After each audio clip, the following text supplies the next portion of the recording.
being a military man on a TV show, is that something that's a little bit extra for you? Do you feel like you've really got to do it right? I most certainly feel like I have to get it right, but then again, I mean, I like to try to get every role I ever play right.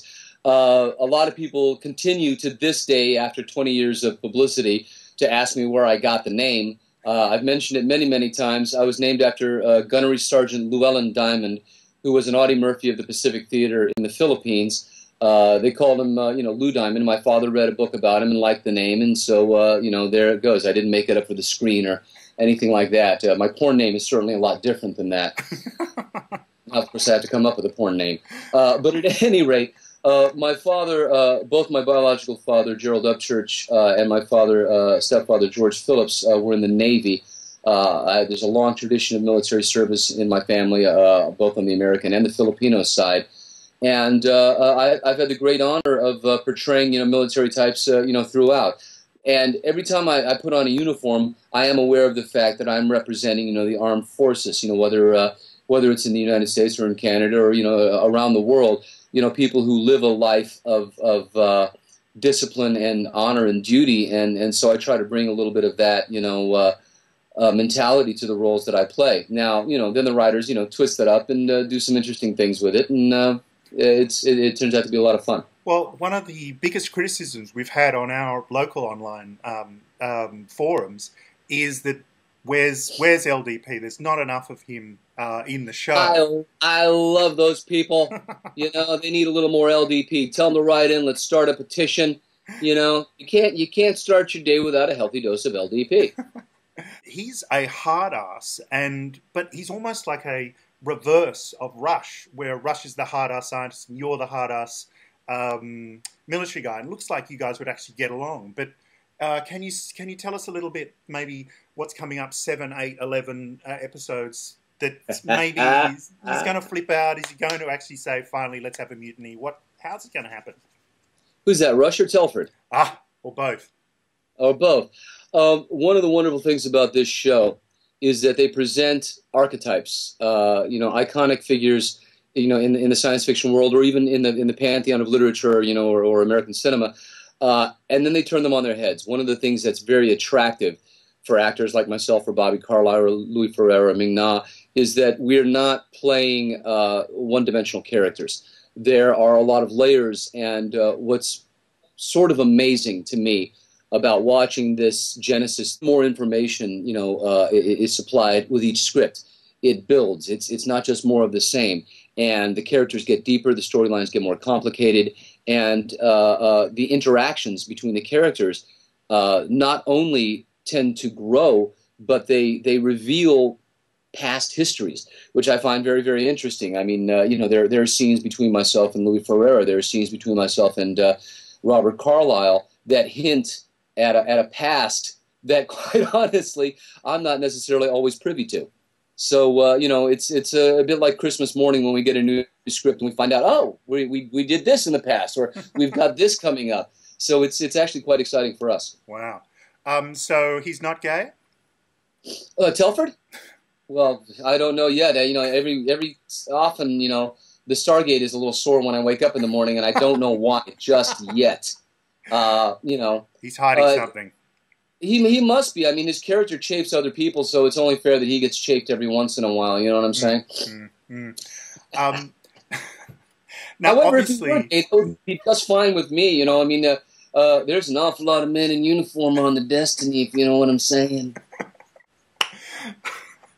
Now, obviously, the writing is what drew you to the show. But I'm just wondering, we've actually had a question from our forum as whether you'd had any experience of Stargate before joining the cast. It's when you're around as long as I am and have been, you've tended to work with a lot of different people. Louis Ferreira was actually had a small role in Renegades with myself and Kiefer Sutherland way back in 1988. A lot of these people on the crew I've worked with when I've actually directed, here in Vancouver. Brad Wright and I crossed paths when I acted and directed an episode of The Outer Limits probably 8-9 years ago.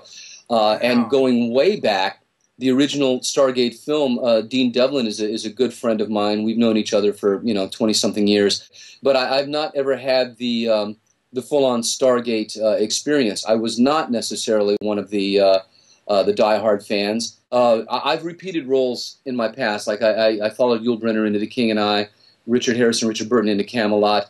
I just did a small Western here, The Angel and the Bad Man, following in John Wayne's footsteps.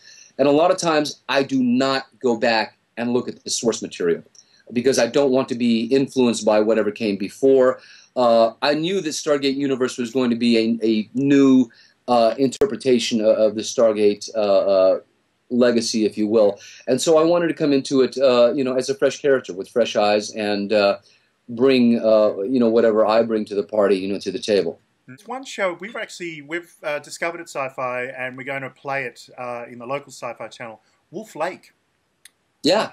Which werewolves on the brain. It sounds like fun, and apparently the buzz is just awesome. But it was, cruelly disposed of before its prime. And it's interesting because I will. I'll debunk that myth. I don't think that CBS or God, what do we end up going on to? Either USA or one of the sister stations of CBS, and they ran all 9. They loved the show. They were supportive of the show. It was massive bad timing.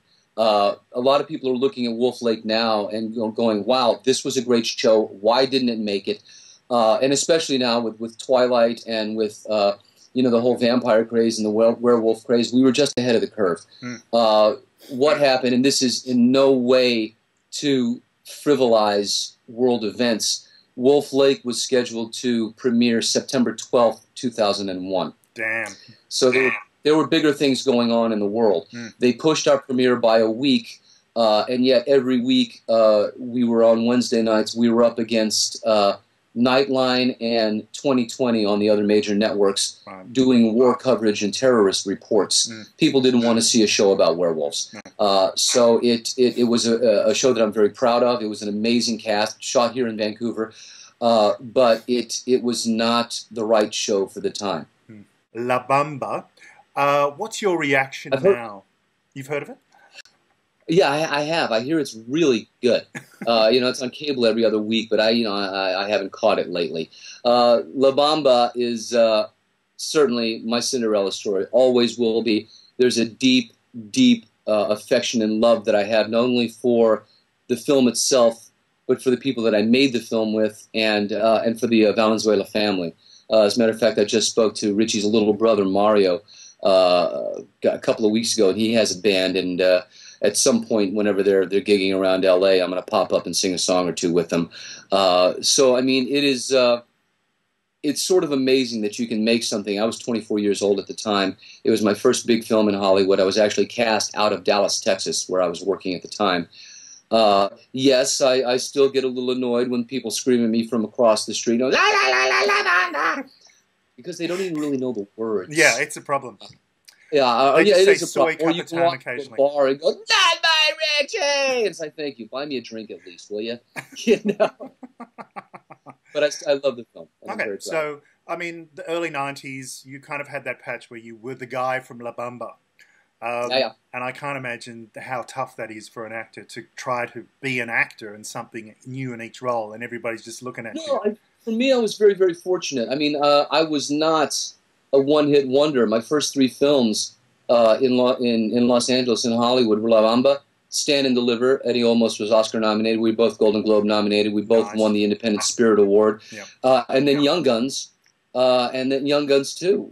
So I mean, I came out of the gate, guns blazing, and I was very fortunate because if you look at those, 3, 4 performances, they're very, very different, and I was able to establish myself as an actor and not a persona early on, and it stood me in very good stead over the years because I've been able to jump into many, many different categories. I mean, even in this last year and a half or so, appearing regularly on Stargate Universe, having toured the country, America, in Camelot as King Arthur, the only brown king of England that I ever know of. That is a fascinating mental picture right there. I'm sure the audience will be thrilled to see that. I was not the gardener in Camelot, I was the king. Excalibur's heavy, man. you know? But, you know, so I'm either a very, very fortunate actor who works in many, many different facets of the industry, or I'm a whore. Take your pick. I believe they're the same thing. Pretty much, yeah.